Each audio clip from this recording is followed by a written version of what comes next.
রেস্টুরেন্টে গিয়ে যদি দেখেন খাবার পরিবেশনে ছুটে বেড়াচ্ছে দুটি বানর, তাহলে এমন উদ্ভট দৃশ্য যে কাউকেই ভাবাতে পারে। তবে এমন দৃশ্য দেখতে হলে আপনাকে অবশ্যই যেতে হবে কায়াবুকিয়া ট্যারবান রেস্টুরেন্টে। আর এই রেস্টুরেন্টের মূল আকর্ষণই হচ্ছে এই দুটি বানর। জাপানের রাজধানী টোকিওর উত্তরের শহর উৎসুনোমিয়ায় অবস্থিত অদ্ভুত এই রেস্টুরেন্ট। দেখতে পুরনো ধাঁচে জাপানি রেস্টুরেন্টের মতো মনে হলেও এর মতো বিচিত্র রেস্টুরেন্ট সারা বিশ্বে খুব কমই আছে, কেননা এখানে সমস্ত ধরনের খাবার পরিবেশনের দায়িত্বে রয়েছে রেস্তোরাঁর মালিকের নিজস্ব পোষা দুটি বানর।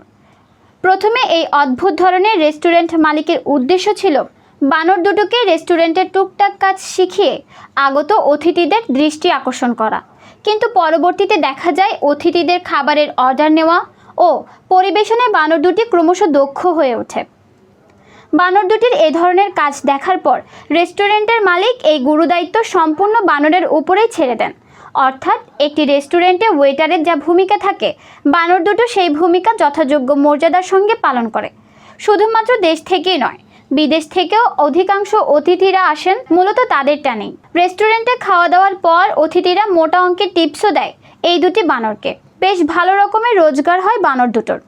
নিউজ ডেস্ক, চট্টগ্রাম সময়।